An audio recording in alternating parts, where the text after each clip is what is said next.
Tere, head vaatajad ja tere, head kuulajad. Jäin praegu mõtlema, et peaks ütlema vaatajad ja kuulajad ja eraldame veel vaatajad ja kuulajad, sest kui keerulisemaks veel juttu ajada, siis on ikka see, et osad vaatavad ja kuulevad, osa ainult kuulevad, sest kui nad pilti ei vaata või sõltub kanalist, siis nad ainult kuulevad, teised vaatavad ka.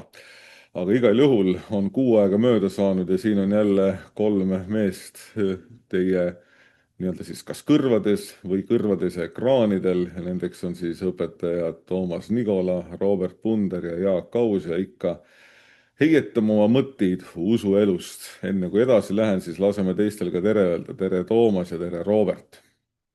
Tervist, tervist. Tere ka minu poolt. Jaa, me oleme siin nüüd, kes teab, mitu saadet pusinud käskudega ja täna me oleme siis jõudnud 6. käsuni ja 6. käsust me täna räägime ja me ilmselt ei hakka enam seda sissejuhatust tegema, et vaatame, et kui jõuame, siis võtame 7. ka, et vähemasti 2 viimast saadet on läinud küll niimoodi, et kui ma olen selle lausega öelnud, siis lõpuks on ikkagi nii, et me ikkagi selle ühe käsu piiridesse oleme pidanud jääma. Ja ikka jääb ajast puudu. Jah, et pärast, et ei hakka enam lubama, vaid me läheme siis 6. käsu juurde. Ja 6. käsk on siis see käsk, mida me tunneme kui abielu rikkumise käsk, ehk siis, et sa pead rikkuma abielu, kui seda niimoodi. Ja vist ikka keeldu. Ja, aga just, et praegu see sõnastus kõlas küll niimoodi välja, et see on abielu rikkumise käsk, et pead rikkuma abielu. Aga tegelikult jah, ikkagi keeluna anda, et sa ei tohi rikkuda abielu, nii et olgu see siin ära parandatud, aga see keeleline mäng on nagu alati ikka hästi tore, et see eesti keel meile pakub neid võimalusi päris palju, kus võib keeleliselt libastuda. Aga jah, et sina ei tohi rikkuda abielu, olgu siis ta veel kord siin üle korratud. Ja nii nagu kõigi nende käskude puhul on olnud, et ega ju ühtepidi tundub see selline hästi lihtne käsk, aga siis kui sellest hakkad sisse vaatama, siis selgub, et ohoo, et tegelikult on siin päris palju. Ma mäletan kunagi kahjuks nüüd mõlemad mehed on siit ajalikust maailmast ära kutsutud, aga oli üks televisiooni siis reporter, intervjueerija, ühes saates ta intervjueeris üht teist inimest ja siis ta vaatas talle kavalalt otsa ja ütles, et noh, kas teie ka pattu teete? Ja siis see teine inimene ütles, et ja loomulikult iga päev. Ja siis see intervjueerija ehmatas ära ja siis nagu jäi selline väike mõttepaus, aga siis intervjueeritav ütles, et noh, kui te nüüd peate seda silmas, et patt on ainult abielu rikkumine, siis seda ma tõesti igapäevaselt ei tee ja üldiselt üldse ei tee. Aga üldiselt pattused me oleme kõik ja pattu me teeme iga päev. Et see oli nagu selline tore koht, et millegipärast on inimestel jah, selline kõige klassikalisem arusaamine, et kui kuskil tehakse pattu või patuseid tegusid, siis see on raudselt 2 peamist asja. Varastamine, millest me rääkisime eelmine kord ja siis teine on abielu rikkumine. Aga läheks selle käsu juurde siis. Me eelmine kord rääkisime ka sellest, et millised on teie kogemused leerikoolist ja kas see käsk tekitab ka küsimusi leerilastel või ei teki või palju seal ise peab provotseerima, et nad tekiks. Kuidas teil on, kui te selle käsu juurde olete jõudnud ja seda käsku hakkate avama, kui palju siis kuidas leerilapsed selle käsuga seonduvat nagu näevad, et mis on nagu see, mida siis tuuakse esile või peab ikka ise nagu rohkem hakkama nügima ja suunama, et on palju mingid asjad iseenesest mõistetavad või peab ikka nügima hakkama. Kuidas sul, Toomas, on? Eks see sõltub leerilastest ja grupi dünaamikast, et kuidas kunagi on, et mõnikord on kõik vait nagu tummahambad, aga enamasti ikkagi on see käsk üks niisuguseid, millest jätkub juttu kauemaks. Ja noh, eriti kui ikkagi panna sinna selle käsu juurde veel üks sõna, et sina ei tohi abielu ära rikkuda. Et siis saab tegelikult veel paljudest asjadest rääkida, mis tegelikult ka käivad selle abielu rikkumise juurde, sest noh, pinnapealselt tõesti võidakse nii nagu käsu juures, et sina ei tohi tappa, mõeldakse ainult esimesel pilgul seda, et sa ei tohi kedagi maha lüüa. füüsiliselt, aga kui me võtame sinna kõrvale Jeesuse mäejutluses antud tõlgenduse, et ka venna peale vihastamine juba viib kohtu alla ja halvasti ütlemine käib selle käsu rikkumise juurde, siis jätkub sellest mõrvamise käsust terveks leeritunniks arutelu ja samamoodi ka jah, selle abielu rikkumise asjaga, et nagu Jeesus ka mäejutluses ütleb, et tegelikult see kõik algab ju juba inimese peast ja sellest, millise pilguga ta vaatab teise inimese peale ja kuidas ta suhtub ka teise inimesse, et kas ta peab seda oma ihade rahuldamise objektina või näeb ta teda ikkagi millegi või kellegi muuna, nii et see on päris mahukas teema, nii et ma arvan küll, et meil jääb täna ajast puudu. No vaatame, Robert, mis sinul? see oleneb, no mina olen märganud päris tihti leerilapse vanusest.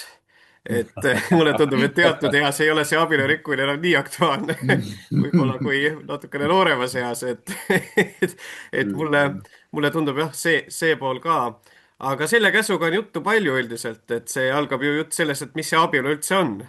Et juba sellel teemal, et ja siis jõuame rikkumise juurde. Et enne kui rikkumise juurde jõuame, on juba võib-olla aeg täis rääkides sellest, et mis on abielu. Et selles osas ma ütleks küll, et see on ka tõesti selline käsk, mis kuidagi tundub, et inimesi nagu puudutab, mille kohta on arvamusi päris palju tavaliselt leerilastel ja ka küsimusi päris palju. Et minu kogemus on selline.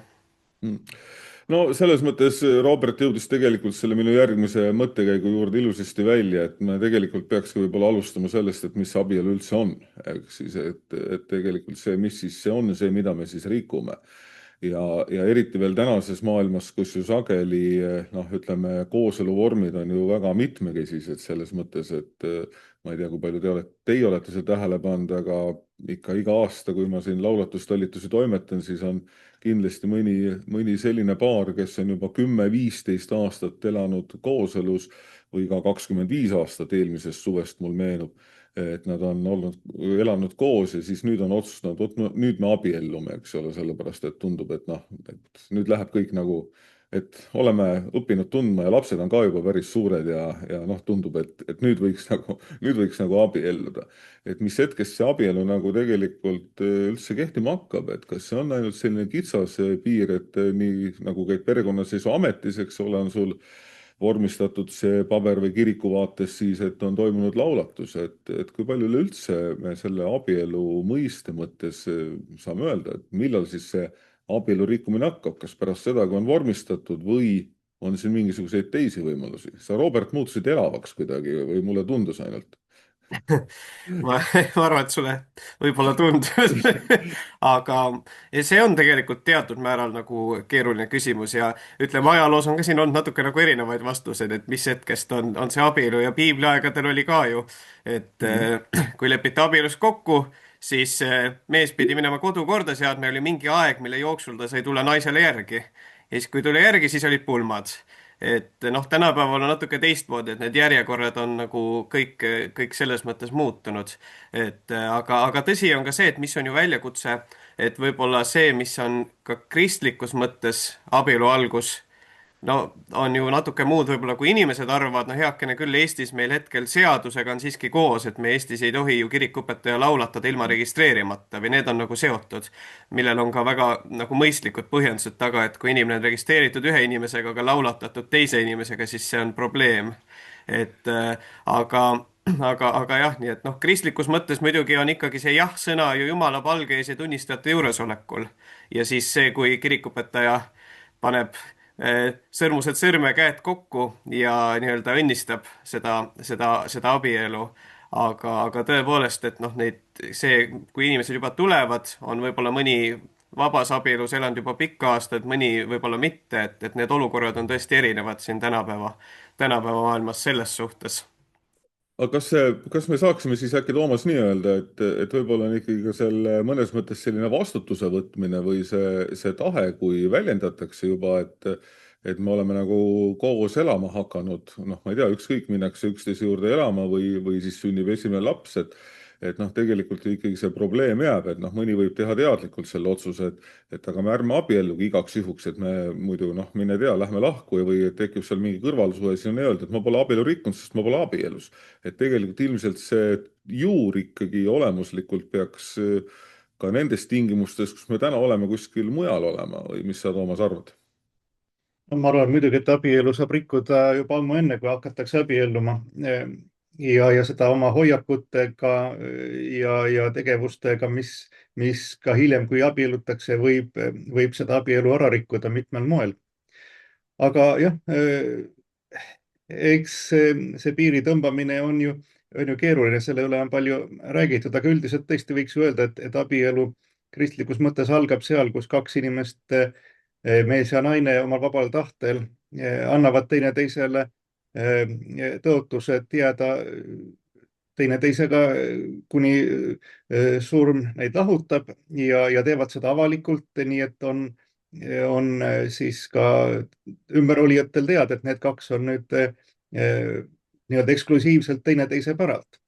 Ja noh, loomulikult me kirikus peame oluliseks, et seda ikka kõnnistataks ka Jumala sõnaga ja kirik annaks selle nii-öelda ametliku kinnituse, aga noh, olemuslikult tegelikult see abielu sõlmimine algab kahe inimese vastastikustest tõotustest ja just nimelt, et nad mõtestavad ka seda tõesti niisuguse eluaegse ja eksklusiivse liiduna. Et jah, et kui lihtsalt kolitakse kokku, et võtmata tegelikult sellist eluaegset pühendumise kohustust, siis ei saa ikkagi päriselt abielust rääkida. Eesti Vabariigi riigiseaduste puhul samamoodi tegelikult seal kasutatakse seda sõna abielu hoopis teises tähenduses kui kirikus. Et selles mõttes on muidugi õige, et me enne laseme inimestel ikkagi oma abielu nii-öelda riiklikult ära vormistada, aga see ei ole veel nii-öelda täispakett, sest et see tõesti Eesti riigiseaduse mõttes abielu on ju leping, mida saab lõpetada ühepoolselt, vist isegi vaata, et lihtsamini kui mobiililepingut tead peaaegu. Et seal ei ole nagu seda eeldust, et tegemist on eluaegse liiduga, vaid see on lihtsalt määramata ajaks sõlmitud vastastikuse abistamise pakt. Ja juba perekonnaseisuametnik enne selle sõlmimist palub noorpaaril mõelda, et no kuidas te oma vara jagate siis ja kui te lahku lähete, et siis kes saab endale mida, nii et need on ikkagi praegu Eestis kaks erinevat nähtust. Robert, sul oli vahepeal Jah. sõrm püsti. Noh, ütleme siia, eks ju, kui tavaliselt leerilastega kui alustame, et mis see abielu üldse on, et ka vaata, see vajab juba nüüd selgitamist, et noh, kristlikus mõttes abielu on siis üks mees ja üks naine, kes tõesti siis Jumala palge eest tunnistajate juuresolekul sõlmivad avaliku liidu, et see iseenesest ja noh, me ei pea rääkima ainult siin meie kultuurist, et on ju maailmas ka kultuure, kus võib olla ka üks mees ja mitu naist, et mis samamoodi tegelikult ei ole ju kristlik, et kristlikus mõttes, eriti kui me Uut Testamenti vaatame, on ju väga selge, et mis on abielu. Et see vajab selgitamist, aga minule endale on väga meeldinud, kunagi oli üks selline raamat, ta on praegu ka olemas, aga võib-olla ta ei loeta nii palju, Walter Trobiši raamat Ma abiellusin sinuga. Ja seda päris palju, mina ka lugesin seda noore mehena ja mulle meeldis Trobiš nagu rääkis, et abielu on selline kolmnurk, kus inimesed seovad ja siis mees ja naine ennast sellise kolme nagu külje kaudu. Et on armastuse külg, on selline seaduslik külg ja siis on selline füüsiline külg. Et inimesed siis armastavad üksteist, seda oma otsusega annavad ka teada, inimesed seaduslikult seovad ennast üksteisega ja ka füüsiliselt ehk siis seksuaalselt. Ja abielu rikkumine on kui ükskõik milline külg ära võtta. Et kui seaduslikult nii-öelda lahutatakse, kui armastus nii-öelda kas kantakse üle või armastus kaob ära või siis kui ühesõnaga ollakse füüsiliselt mõne teise inimesega siis seotud. Et mulle see definitsioon täitsa meeldis, et sellist nagu kolm külge ja kolm võimalust siis, kuidas nagu abielu rikkuda. Jaa, absoluutselt, aga noh, ütleme, et tegelikult me ka praegusel hetkel jah, ega me olime kõik selles juriidikas ilusasti kinni ja püsisime, aga noh, see vastus just nimelt, et võiks korraks ikkagi nagu ära pusida veel või proovida vähemasti pusida, et juhul, kui me küll ei ole kirikus laulatatud ja ei ole perekonnaseisuametis käinud, aga vot me oleme selle otsuse nagu ise nagu teinud, eks ole, et siis kehtib ilmselt see Roberti see ilus kolmnurk, mida ta siin praegu kirjeldas. et tegelikult selleks, et nii-öelda abielu rikkuda, tõesti, kas siis on nii, et ei peagi olema nagu abielus ju, Toomas? ma ütleks niimoodi, et kui inimesed juba selle otsuse on teinud, siis ei ole ühtegi mõistlikku põhjendust, miks mitte vormistada seda abielu ka nii-öelda ametlikult ära nii riigiseaduse kui jumala palge ees. Ja inimesel kui mõistuslikul olendil ei ole ühtegi õigustust mitte elada mõistlikku elu. Nii et võime siis tuletada sellest, et kui inimesed juba on valmis abielu sõlmima, siis on neil tegelikult juba oma loomusest tulenev kohustus see asi ka ametlikuks teha. Nii et jah, ma arvan, et need kaks käivad ikkagi koos. No see oleks jälle loogiline, aga kas siis tegelikult tähendab seda, et sageli tänasel päeval sellise suhete vormi mõttes või kas või see, et me abiellume või ei abiellu, on pigem tingitud nagu sellest, et inimesed ei mõtle selle peale, et noh, just nimelt, et see suhe on, et suhtes olemine on nagu küll selline iseenesestmõistetav nähtus, ja see kuidagi kulgeb nagu iseenesest, aga sellega kaasas ei käi mingit sellist mõtestatust, mille juurde, mis siis viiks selleni, et jah, et kui sa juba oled kokku saanud, kuulge, abielluge ära, et mitu aastat te siis peate ennem koos elama, ennem kui te aru saate, et ohoo, äkki võiks tõesti nüüd abielluma hakata, sest näe, me oleme juba 25 aastat koos olnud, et ohoo, selline hea mõte tuli nüüd pähe. Et see on nagu ilmselt ikkagi see üleüldse see inimeste omavaheliste suhete teema, mis muidugi jõuab ka jälle nende külgedeni välja, millest Robert rääkis ja nende vajadusteni välja, aga Robert, sa nihelesid jälle. ma pean kuidagi rohkem paigal püsima, et siin see on kõige jah. aga noh, tõesti muidugi neid põhjuseid on palju, miks inimesed tihti noh, siis jõuavad hilja või ei taha nii-öelda siduda ennast täielikult. Et mõnikord muidugi seal taga on mõni halb kogemus lapsepõlvekodust või kuskilt, et tahetakse nagu mitte ennast siduda, et mitte haiget saada. Mõnikord tahetakse mingi varuväljapääs lahti hoida või tagavarauks, et neid hirme ja selliseid asju on nagu palju, et miks just võib-olla see seotus on see, mis hirmutab osasid inimesi, et sa seod ennast mingi inimesega, aga vaat see inimene võib sulle haiget teha või sellest ei pruugi välja tulla, aga hoia mingid asjad lahti, aga noh, see on selline võlts nagu turvalisus tegelikult, mis sellest tuleb, et kui sa oled juba seotud väga intiimselt mingi inimesega, siis paratamatult seal on ohud, et igasuguse sellise suhte puhul, kus on usaldus, on ohud, et keegi seda usaldust kuritarvitab. aga see seotus ja see abielu, ütleme, institutsioon pigem kaitseb seda suhet ja pühitseb seda suhet, et ja ma arvan, mitte ainult ka nende kahe inimese jaoks, vaid eriti laste jaoks, kes sinna ka sünnivad, et ta loob ka turvalise ruumi laste jaoks, kus kaks inimest on ikkagi oma tõotused andnud ennast sidunud. et ühesõnaga, et see abielu ikkagi on, kui see suhe on päris selline tõeline, kaks inimest armastavad üksteist, siis see abielu ikkagi tõesti, ma arvan, kaitseb seda suhet. Ehk siis tegelikult, ennem kui ma Toomasele sõna annan, siis see mõttekäik tuli mul siia juurde või noh, uuesti nagu meelde, millele tegelikult Toomas juba nagu ka vihjas, on ju, siis tegelikult me ikkagi selle abielu mõistes ja see Robert sinu jutu peale, et noh, et võib-olla üks põhjus ongi see, et arvatakse, et kui ma ei abiellu, siis ma nagu hoian mingit ust lahti. Ehk siis mul nagu ei ole nii suurt kohustust ja nii suurt vastutust, et noh, mul on lihtsam nii-öelda sellest uksest välja astuda, kui midagi läheb katki, kui see, et kui me oleme nagu noh, nii-öelda ametlikult nii-öelda abiellunud ja see viib jälle nagu selle mõtteni, eks ole, et seda ust hoitakse lahti sellepärast, et sugugi ei olda veendutud, et noh, mida ma siis oma elult nagu tahan ja kas või seesama mõtestatus, et ega see mõte iseenesest, et ma hoian igaks juhuks ukse lahti, et uksest välja astuda, on seesama küsimus mõtte, sõna ja teoga patu tegemine, eks ole, et see nagu viib ju ka tegelikult selle juurde, et me ei ole valmis seda suhet alustama ametlikult selle tõttu, et äkki mul tuleb mingi parem mõte või parem suhe või parem mingi noh, nii-öelda tegevus ja siis on mul nagu lihtsam. Aga ma ei tea, kas sa, Toomas, sul oli soov midagi kommenteerida Roberti juttu või nüüd juba meie mõlema? Ja, ma arvan, et võibki ju tegelikult nõustuda sellega, mis te olete nimetanud, et tõesti see abielu kui institutsioon ei ole ju tõesti mõeldud mitte inimeste kuidagi kägistamiseks või piiramiseks, vaid just nimelt kaitsmiseks. Ja tegelikult ka selle inimese kaitsmiseks, kes mõtleb, et äkki tal tuleb kunagi mingisugune parem diil, sest võib-olla tuleb teisel poolel ka parem diil.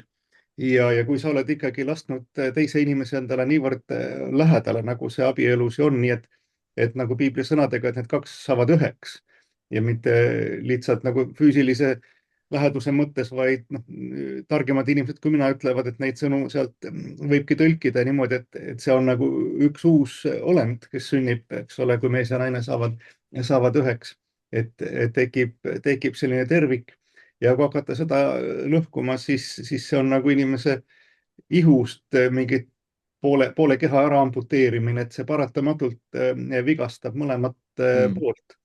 Nii et selle eest tõesti selline eluaegne pühendumine ju kaitseb ja otsus ja noh, iial ei tea, et me eriti nooremad inimesed muidugi mõtlevad, et noh, nemad ju on igavesed ja kõik elu on noh, suhteliselt ootuspärane, et oh, siis teen seda, siis teen toda, aga järgmisel hetkel juhtub sul maantee peal õnnetus, oled halvatud, kes siis sinu eest hoolitseb, kui sul ei ole selliseid lähisuhteid, milles ongi see pühendumine juba sisse kirjutatud. mõnes mõttes see abielu ja truudus on ka selline nagu kindlustuspoliis, et sa ei jää üksi. Nii et seal on nagu väga palju asju, mis räägivad selle poolt, mm, et on igal juhul mõlema osapoole huvides ja tõesti ka laste huvides ja ühiskonna huvides ja tegelikult ka suguvõsa huvides, eks ole, need asjad on ikkagi kokku lepitud ja paika pandud ja pühendatud, aga muidugi praegusel ajal seda mõtlematust ja mängimist ja lihtsalt kulgeda laskmist on väga palju, nii et võib-olla, et siin on ka ikkagi kirikul jällegi roll tuua sellist nagu mõistuse häält mm. kuuldavale. Mulle väga meeldis see, mis sa, Toomas, ütlesid praegu selle nii-öelda see vigastatuse, ehk siis, et igal juhul keegi saab viga, kui näiteks suhe läheb katki. aga selle juures tulebki tähele panna, et hästi põnev on see, et viga saavad sa igal juhul, sõltumata sellest, kas sa oled ametlikult laulatatud või abielus, igal juhul see viga saad sa igal juhul, kui see suhe on, sest ma olen millegipärast kindel, et tegelikult ükski suhe ju ei ole lihtsalt selline, et noh, vaatame, meil on nagu majanduslikult on nagu mõnusam koos olla. Seda suhe, sellist asja võib ka olla, et kui kuskil ühiselamus, eks ole, või ütleme, et üliõpilased üürivad kahe peale toa, eks ole, või kaks tuba ja nad elavad ka nagu ühe katuse all ja korraldada, aga see on nagu majanduslik pool, aga nii kui see tuleb seesama emotsionaalne ja ka füüsiline kontakt sinna sisse, siis ju igal juhul, kui see suhe läheb katki, siis igal juhul saab keegi viga, eks ole, või saavad mõlemad viga. nii et see on kindlasti nagu see, mis on paratamatus ja sellepärast oma suhet isegi siis, kui see on ebamäärane, siis võib-olla ongi hea alustada ikkagi sellel hetkel, kui ta on saanud selgemaks ja läbimõeldumaks. ja siis on tõesti see küsimus, et noh, aga miks me siis juba ei abiellu, eks ole, kui me nagu oleme otsustanud minna ja edasi üheskoos. aga läheme siit siis nagu selle noh, nagu detailsemaks siis ka, et noh, et see noh, nii-öelda abielu rikkumisega seonduvalt noh, ütleme jah, meil on kõigile selge, et see abielu rikkumine sageli on seotud sellesama seksuaalsuhtega ehk siis teoga ja Toomas tegelikult, olgu ta siin üle korratud, juba viitas, et see võib hakata palju varem peale ehk siis juba mõttetasandil ja Jeesus isegi ju sellele lausa väga ilusasti viitab, eks ole, et kes mõtleb, ma nüüd täpset tsitaati ei julge öelda, aga midagi taolist oli, et kes mõtleb kes naise peale vaatab teda himustades, on oma südames himustades temaga ja juba abielu rikkunud. just, ehk siis on abielu rikkunud juba oma südames, et eks see tegelikult natukene mingisuguseid asju nagu korrigeerib. no aga Robert, sa oled nii noor mees, et sa ei tea sellest ei ööd ega mütsi, sellepärast äkki nüüd viimasel aastal on jälle kuskilt tulnud, aga mina mäletan, kui mina ilus ja noor olin, siis oli väga populaarne Eestis oli missivalimised. ja siis ma mäletan, kuidas ühes leeritunnis meil seal üks noormees esitas küsimuse, aga kui nüüd niimoodi, et kas siis kristlane ikka missivalimist tohib vaadata või on parem, kui ta seda ei tee? ma ei hakka ütlema, mida Einar Soone vastas, aga kuidas sina vastaksid, Robert?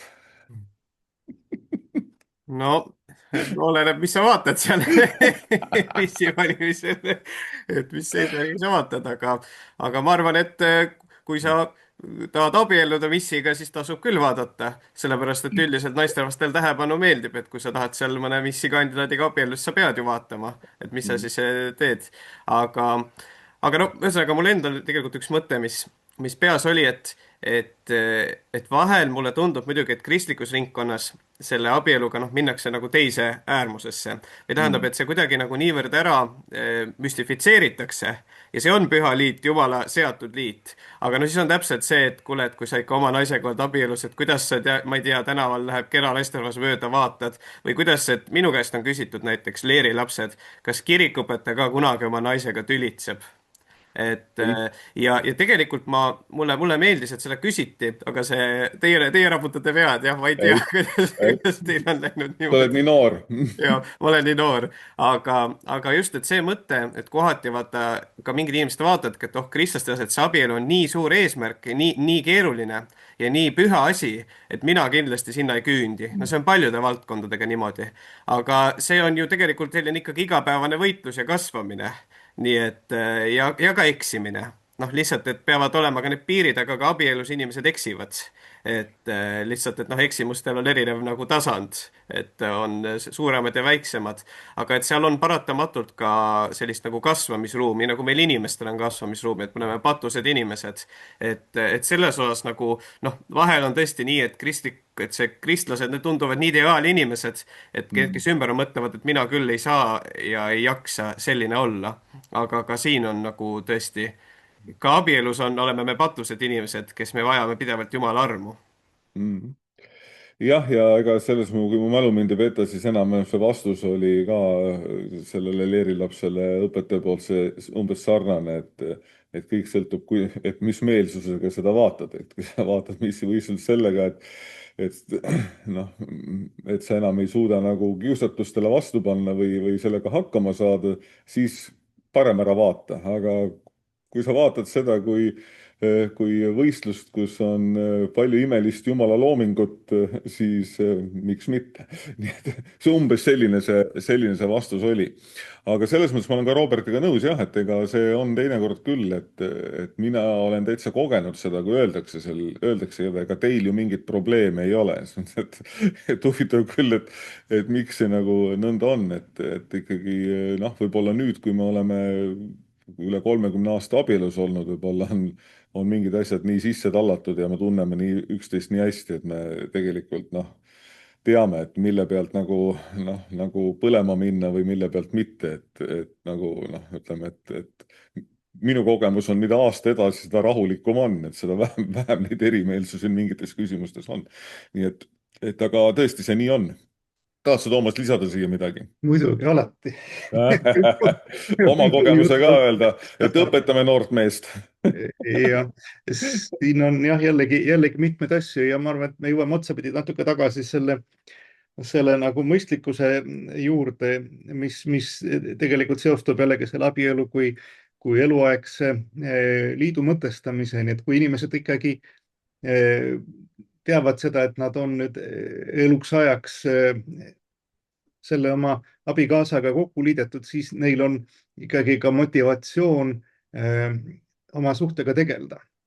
Ja tõesti igasugune suhe vajab ju seda, et sellega ikkagi teadlikult ka vaeva nähakse ja selle tõttu on ju olemas igasugused ka suhte nõustamised ja paarisuhte koolitused ja pereterapeudid. Ega meiegi oleme abikaasaga olnud üle veerand sajandi abielus ja võib küll öelda, et üks osa selle õnneliku abielu saamisest on ka see, et me teadlikult oleme ka lugenud raamatuid temaatilisi, oleme käinud ka pereterapeudi juures. Et see ei tähenda, et asi oleks halvasti, vaid et saab olla veel parem. PrEP-koolitus näiteks suurepärane asi, mida Eesti Kirikute Nõukogu ka finantseerib. Et kõik sellised asjad, mis aitavad suhet teha paremaks ja aitavad ka tõesti jõuda selleni, et kui on need tülid, mis paratamatult on mingeid erimeelsusi ja ikka me eksime oma tegemistes, aga et kuidas neid siis lahendada, kuidas suhelda omavahel konstruktiivselt, nii et ei tehta haiget, vaid jõutakse probleemide lahendusteni, et see kõik vajabki ju tegelemist ja tõesti, kui inimesel on see tunne, et aga äkki lihtsam on lihtsalt käega lüüa ja minna mingisse järgmisse suhtesse, et küllap seal on kõik paremini, kuigi tõenäoliselt on pigem halvemini, et siis ka tõesti ei tegelda sellega nii intensiivselt. Aga mis puutub sellesse missi valimise värki, siis noh, jällegi seesama Jeesuse sõnad seal mäeütluses, et kes naise peale vaatab teda himustades, on oma südames temaga abielu rikkunud.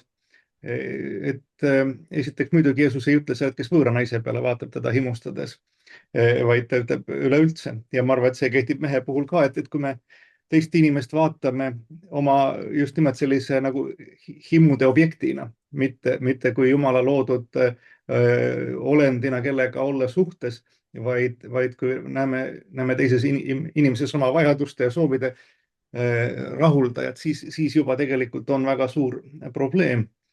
Ja teine teema muidugi selle missi valimise puhul on ju tõesti see, et kui me palvetame, meie ei saa palvest ära saada meid kiusatusse ja siis ise tegutseme vastupidiselt, et vaatame pingsalt asju, mis panevad meid suhtuma teise inimesse kui mingisugusesse objekti, mitte subjekti.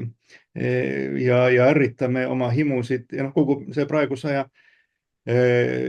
ka lääne ühiskond, kus on ju ideaalkuju on ikkagi selline tundlev teismeline, kelle moodi tahetakse olla ja käituda, et siis see tegelikult ongi ka ju see seksikus, nagu öeldakse, eks ole, seksapiilsus, see himude ärritamine ongi saanud just nagu eesmärgiks omaette mingiks kvaliteedimärgiks inimeste seas, et minu meelest jällegi ristirahvana meil on kohustus ka olla selline nagu mõistlik vastukultuur ja käia sündsalt riides nii meestel kui naistel ja hoiduda kõigest sellest, mis võib viia meid ebapuhaste mõteteni.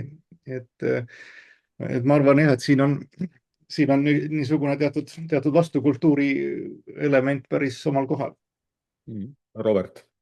Ja ma arvan, et see, mis Toomas ütles, on hästi õige, et kuidagi tänapäeva, mitte ainult suhetes, vaid kogu, mulle tundub sellises lääne moodsas ühiskonnas on ikkagi selline arusaam, et kui miski on katki, et viskame ära, ostame uue. Aga võib-olla vanasti oli rohkem seda, et miski on katki, siis tuleb see ära parandada. Et asju nagu ei visata ära ja võib-olla ka inimesi visatakse nagu liiga kergelt ära, et võtame uue ja vahetame välja ja nii. Et see on selline tegelikult, ma arvan, inimest hävitav mõtlemine või kultuur meid ennast hävitav lõpuks. Ja tõesti ka selle lõpuks neid kiusatusi on alati. Ja selle kohta Martin Luther on ju väga hästi öelnud, et me ei saa takistada linde oma pea kohal lendamast, aga me saame takistada, et nad pesa teevad meile pähe. Ja need ei pruugi ainult seksuaalsed kiusatused olla, et lõpuks võib olla ka, eks ju, midagi sellist, et sa otsid sellist, kes keegi mõistab sind paremini või leiad kellegi jutukaaslase, keegi, kes sind ära kuulab või need võivad olla väga erinevat sorti, et hingesugulase. Just, et seal võib olla väga nagu mitut sorti neid kiusatusi. Üks veel väga selline minu arust hea abielust rääkiv raamat, mis on ka eesti keelde tõlgitud, on Käsikäes. See on mingi ungarlase kirjutatud, ma ei oska seda hääldada, aga kõik leiavad üles, Käsikäes on nimi ja seal oli ka üks väga selline hea näide, et mis vahe on siis kiusatusel ja himustamisel, et see on ka nii, et kui sa restoranis sööd õhtusööki ja sa näed, et naaberlauda tuuakse väga hea praad, no tõesti hea praad, siis kiusatus on see, et vaatad, on jah hea. Aga himustamine on ikkagi see, et sa ei saa ülejäänud õhtu istuda nagu rahulikult, et sa pead selle praega endale saama, et see muutub kinnisideeks. Et just see on, mille eest, ma arvan, tuleb nagu hästi valvata, täpselt, et need pesa meile ehitatakse sinna pähe, et sealt algab. Kas Toomas on see raamat siin isegi pildi vaheldusel kuskil olemas? Mul ta praegu ei leia, aga selle praemure on ju see, et sa vaatad seda teise praadi, oleks pidanud ka selle teil ja minu praad ei ole üldse nii hea. Aga sa ei tea ju, kas see tegelikult on hea. Sa näed seda pilti, et see on hea, eks ole, või sa näed seda oma silmadega, aga see, kas see lõpuks on hea. See kujutad sinna juurde seda enamusest. Jah, aga siis sa saad selle kätte, lõikad lahti, et ai, see minu oma oli ikka palju parem. Ainult, et selleks ajaks on sinu oma ka juba ära jahtunud. Ära jahtunud, jah. Aga me oleme nüüd siin käinud nagu mõnes mõttes kassid ümber palava pudru, ehk siis tegelikult ikkagi see abielu rikkumise puhul me ju ikkagi kõige rohkem tahes-tahtmatult mõtleme selle peale, mis ongi selle sama noh, nii-öelda siis nii-öelda truudusetusega seotud, eks ole. ja me võime rääkida mõtte, sõna, teo tasandist ja loomulikult selle truudusetuse alla mahub tegelikult minu meelest palju rohkem kui ainult seksuaalsus. aga see seksuaalsus on nagu kuidagi selle käsu sisse ju niimoodi kirjutatud, et me ei saa sellest ei üle ega ümber. ja tegelikult te mõlemad natukene viitasite ka sellele ja mina arvan, et üks peamine põhjus, miks täna ka sageli sellist ei saa öelda nüüd, et ta nagu domineerib, aga kindlasti üks paljudest põhjustest on see, et tänapäeval seesama seksuaalsus on muudetud liialt, kuidas siin keegi isegi mainis seda, et nagu kvaliteedimärgiks, et just nimelt, et ja ka kvaliteedimärgiks mitte tema positiivses mõttes, vaid see on nagu eesmärgiks omaette muutunud. et kui sa ka noorte inimestega räägid näiteks nende seksuaalsusest, mida ma tundides ikka olen pidanud mingisugusel moel käsitlema, siis üldiselt domineerivaks on ikkagi see arusaam, et jah, et omavahelise suhte kõige esmaseks aluseks on seesama füüsiline sobivus, just nimelt see füüsiline sobivus, ehk siis kõik taandub ikkagi selle füüsilise suhte peale ja seda seksuaalsuhte peale. ja siis ma olen toonud selle välja, et aga kuulge, sõbrad, et aga mis see seksuaalsuhe meil tänapäeval on, et tänapäeval ta ei ole oma olemuselt midagi sellist, mis on nagu eriline, mida võiks ka ju teatud mõttes pühaks nimetada, vaid eesmärk on ju kiire nauding. ehk siis nagu on noorte hulgas hästi levinud seesama, et noh, vahet ei ole, peaasi, et on ja kähku. ehk siis see, mida kähkukaks nimetatakse tänapäeval, ma ei julge seda terminit praegu tuletada, aga neil slängis on sellel veel omaette sõna. Kähkukas oli siis, kui mina noor ja ilus olin, levinud selline mõiste.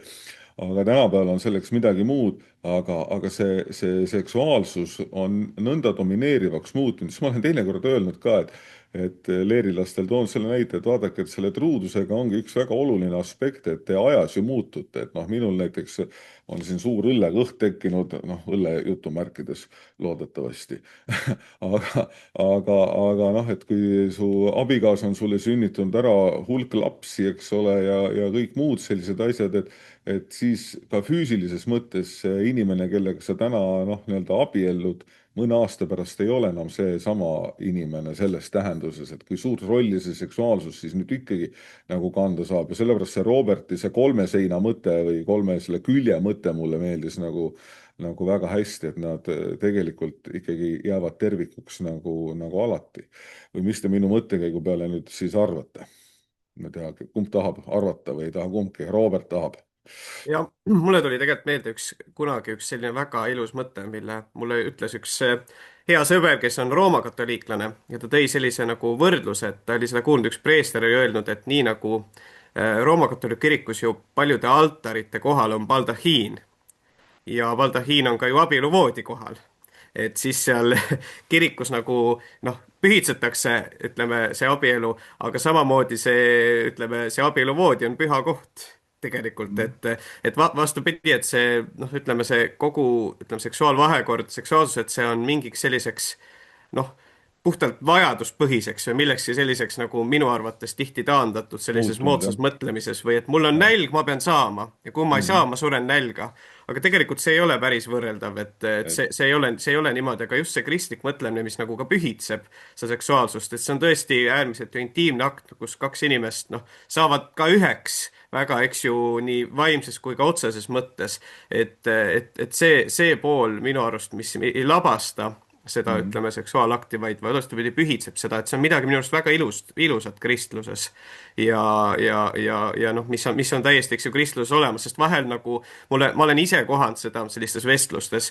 Meil kunagi oli isegi, kui ma vist magistrantuuris olin Tartu Ülikooli usuteaduskonnas, oli selline vestlusring sel teemal ja väga palju, ütleme, kes on siis nagu kiriku või kristluse välist inimesed ikkagi ütlesid, et teil ju kirikus on selline viktoriaanlik suhtumine, et sellest seksuaalsusest ei räägita, see on midagi sellist tabu, et mingi puhtalt ainult laste saamise funktsioonil, et selline nagu pilt on päris paljudel näiteks noortel inimestel küll sellisest kristlikust arusaamast, aga see ei vasta üldse tõele. Et mina arvan, et see, kuidas kristlus käsitleb seda seksuaalakti selle kohta, nii see on väga ilus ja püha. täiesti kirjutan sellele alla ja seal ongi see just nimelt, et ka noh, kõik see seksuaaltööstus ju, mis on tegelikult meie kõrval, olgu ta kõige lihtsama pornograafia või muude, siis ega see on ju kaasa sellele kõigele aidanud, et just nimelt see seksuaalsus on muutunud selliseks tarbimiskultuuri nagu üheks osaks just nimelt, et nii nagu ma söön, nii pean ma ka neid rõõmusid ja rahulolu saama. Aga see, mis tegelikult mulle nagu või mis nagu oluline ning tähtis on, siis Robert selle tõi väga ilusasti nagu esile selle, et seesama pühaduse aspekt ja just nimelt see andumune ja andumus ja pühendumus, et see on midagi palju rohkem kui vaid lihtsalt see kähkukas nii-öelda, millest siin kõneldud sai. Sa, Robert, tõid vahepeal raamatu või? Ei toonud. Toomas. Koguduse liikmed helistavad, võib-olla tahavad küsida selle See ei 10 lähe, käsu kohta. see ei lähe otse, see ei lähe otse. Ma tean, aga neid käske on meil juba mitu olnud, nii et võib-olla tahetakse küsida. Toomas, tahad sa täiendada meid siin? Võib-olla peaks tegema ka otsesaateid, et saaks inimesed ka sisse helistada. See on järgmine level. Ja, aga see on kõik tõsi, mis te olete rääkinud ja tõesti ka see seksuaalsuhe sellise püha asjana ja püha just nimelt ja vastandina argisele ja labasele on ju tõesti Kristuse jaoks ikkagi oluline. Et mulle ka meeldib see üks inglise keele ruumis levinud väljend sellise seksi kohta, kus ei ole seda pühendumist ja lähedust ja eluaegsust ja kavatust uuele elule, et niisugune nii-öelda kähkukas, et see on vastastikku abistatud masturbeerimine. Et inimesed tegelikult ikkagi on üksinda ja katkised ja noh, tegelikult see pole see, mida Jumal on soovinud inimestele pakkuda, sest et Jumal tahab inimestele head ikkagi palju rohkem, kui inimesed oskavad seda kujutledagi ja kui me üritame siin teha oma aruga ehitada mingit muud paradiisi, kui see, mille Jumal on kavandanud, siis paratamatult see paradiis ei ole väga paradiislik.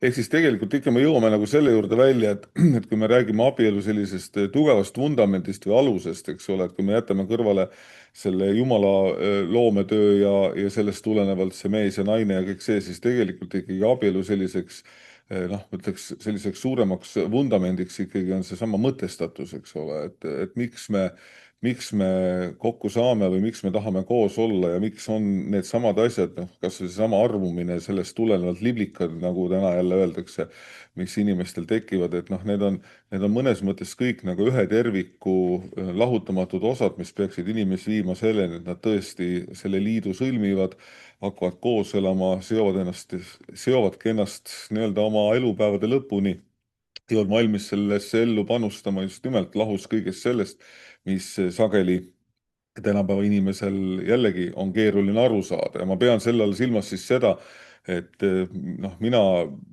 olen mõtestanud ikkagi ka abielu just nimelt selle armastuse läbi just seetõttu, et ta on eelkõige see, et ma oma elu elan mitte iseendale, mitte iseenese vajaduste või oma mingite ambitsioonide või ma ei tea, mille rahuldamiseks veel, miks ma selle naisega tahan koos olla, vaid ma ikkagi abiellun või elan selle naisega koos sellepärast, et ma armastan teda, mis tähendab, et ma tahangi teda hoida ja kanda ja olla tema jaoks ja oma elu nii-öelda siduda sellisel moel temaga ja kui tema seda ka teeb, vot siis ongi see, kus tegelikult see armastus hakkab nagu õitsema. Kui seda teeb ainult üks pool, siis muutub see ärakasutamiseks või ma ei tea millekski veel ja sellest ei tule nagu seda, mis nagu noh, ideaalis siis peaks nagu sündima. Ja sellepärast see mõtestatus on nagu see, mis minu meelest on ääretult oluline ja see, mida tegelikult sageli ei tehta, vaid just nimelt see kõik käib kuidagi nii-öelda vajaduspõhisuselt ja nii edasi ja see noh, kuidas ma ütlen, tänased õpetused, kus eelkõige räägitakse, et sinu vajadused peavad olema rahuldatud ja sina pead saama oma asjad, sina ehk siis see inimese mina kesksus ja selle rõhutamine, kuidas minul peab kõik olema olemas ja minul peab olema minul, siis see tegelikult on see, mis neid abielusid ka ma arvan päris palju lammutab, sest ei olda valmis pühenduma teisele. Mõlemad noogutavad siin vaikselt, üks rohkem, teine vähem, Toomas.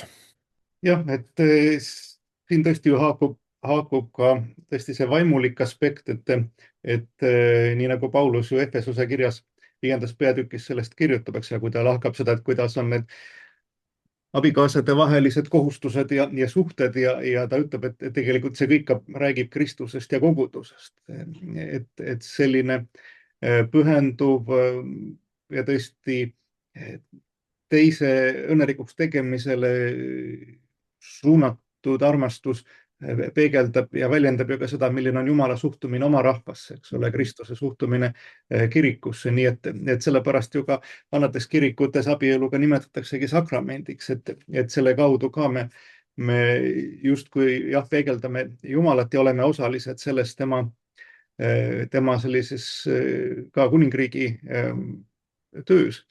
Nii et ka see aspekt tõesti on oluline, et ei ole lihtsalt mingisugune asi, mis me võime võtta või jätta, vaid see on ikkagi osa Jumala plaanist ja selle eesmärk on teha inimesi õnnelikuks.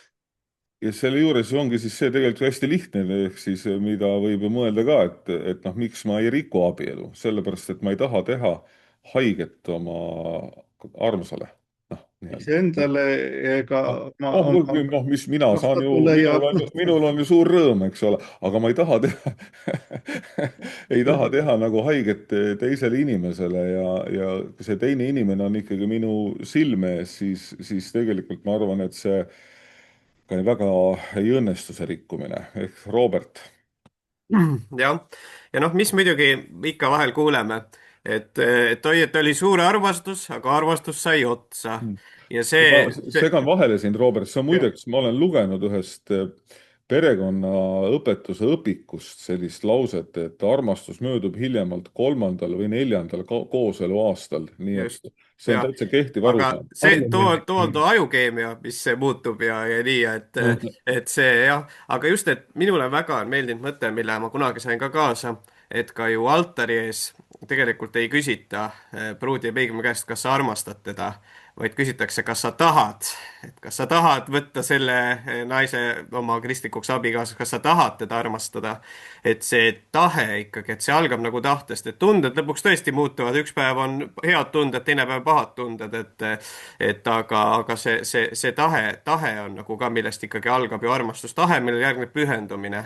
Et see on minu arvates midagi olulist, sest et on paljud inimesed, kes tunnete põhjal oma elu elavad puhtalt või teevad midagi, aga tunded tõesti, need tulevad ja lähevad.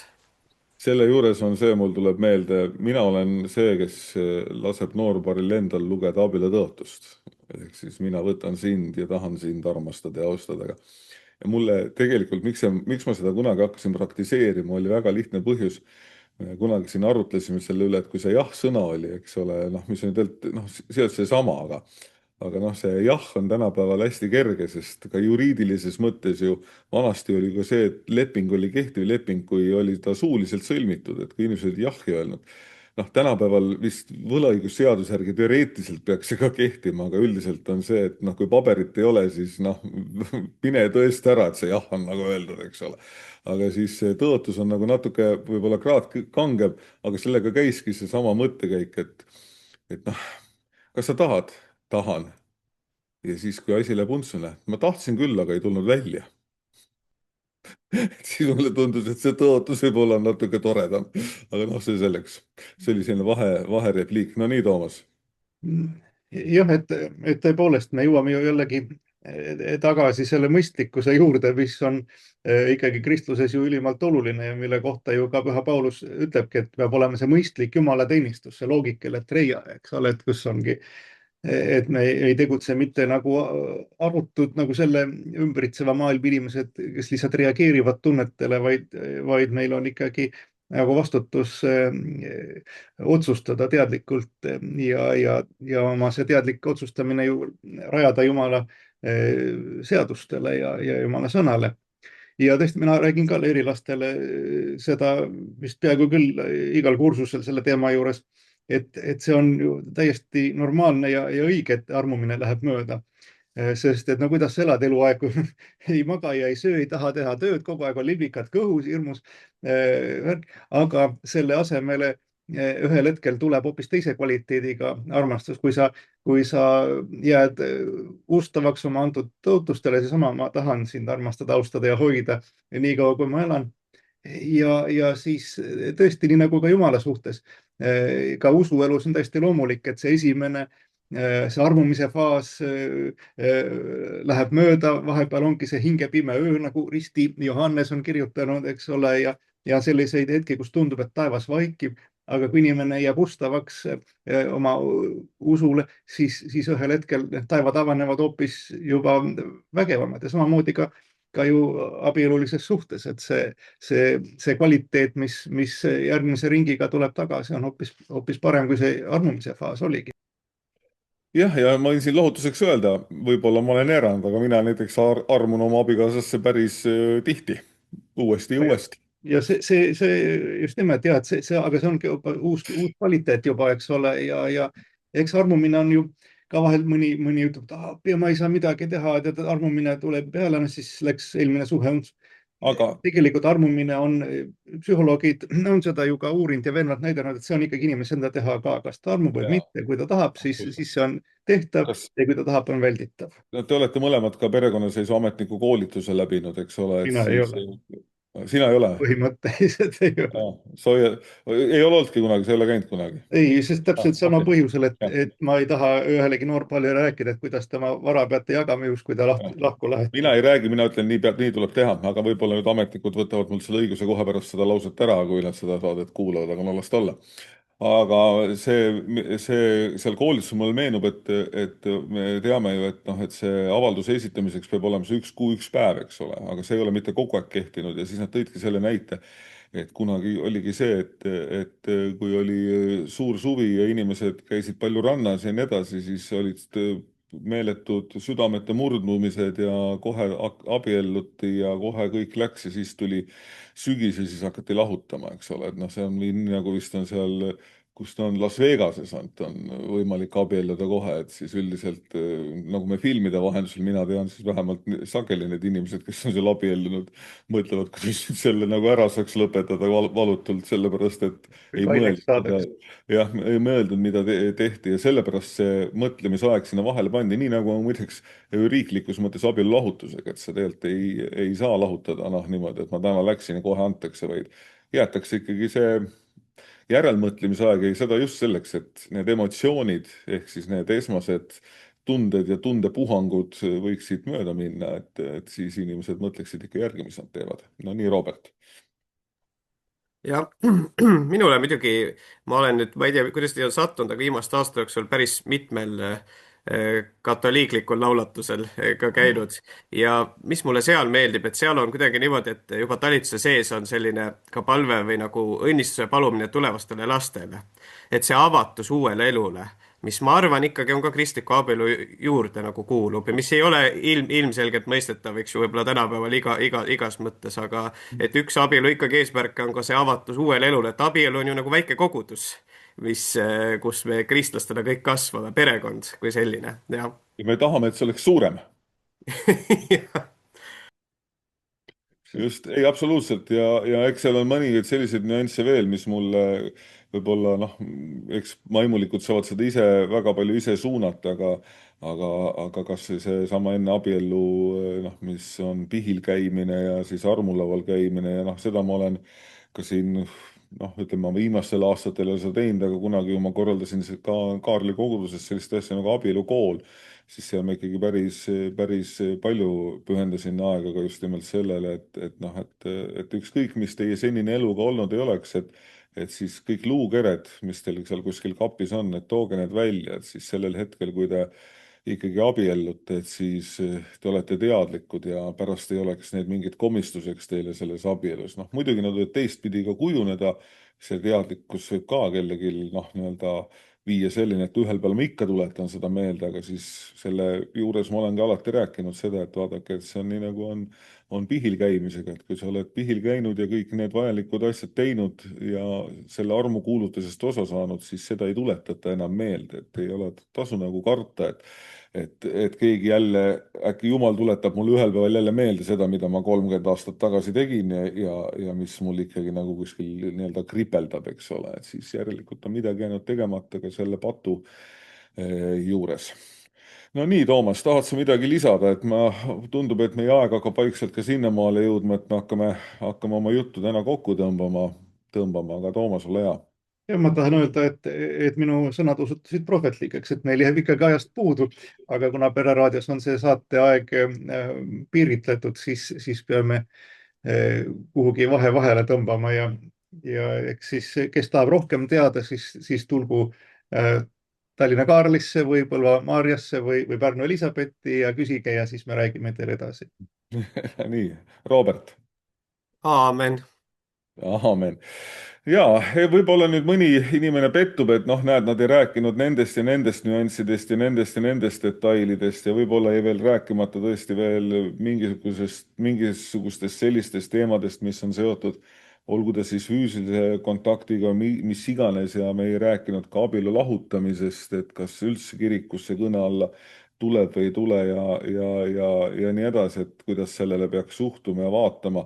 Noh, mina olen viimastel aegadel sellega natukene mingitel aspektides kokku puutunud, mis just nimelt puudutab nagu perevägivalla aspekti ka väga nii-öelda tugevates kristlikes peredes ja et eks neid probleeme tegelikult ka kristlaste hulgas ju abieludes on ja vot paljusid asju oleks võinud veel võib-olla juurde rääkida, aga nii nagu Toomas ütles, et et kui midagi on, siis te võite alati meie käest küsida ja kui see on nii oluline küsimus ja hea küsimus, siis kindlasti me leiame võimaluse ka järgnevas saates kas sellest rääkida või ühel hetkel ka päris saade selle kohta teha. Aga Toomasel veel korraks tuli näpp püsti, nii et sina saad lõigatada õigesse mõõtu selle saate vajadusel. Ja lihtsalt tõesti võib-olla selle perevägivalla teemal peab lihtsalt väikese repliigina ütlema, et abielu ei anna nagu kohustust lasta endale liiga teha, et mõnikord tõesti inimene kannatab vägivalla käes sellepärast, et noh, aga noh, ma olen temaga abielus ja siis tegelikult tehakse kurja, noh, enamasti naisele, mõnikord ka meespoolele või lastele, et ikkagi on olukordi, kus võib olla täiesti põhjendatud lahku kolimine, aga ikkagi vastastikused kohustused sellega ei katke. Tegelikult nagu mõlemal poolel on kohustus tegeleda selle suhte tervendamise heaks, aga jah, et ennast nagu vigastada või endale liiga teha ei pea küll laskma. Ja sellistel puhkudel ikkagi alati soovitus on rääkida oma koguduse vaimulikuga või on õnneks ka meil olemas tänasel päeval perekeskused ja muud sellised kohad, kus just nimelt ka seda abi saada on sellisel moel, et nii nagu Toomas ütles, et oma eluga edasi minna, aga samas, et ka teatud kohustused, mis on tekkinud, jäävad alles. Aga siinkohal siis võtame saate kokku ja teiega olid siis Toomas Nikola, Robert Punder ja Jaak Aus ja kuu aja pärast uus saade ja siis juba 7. käsk. Ilusat päeva ja rõõmsate kohtumisteni.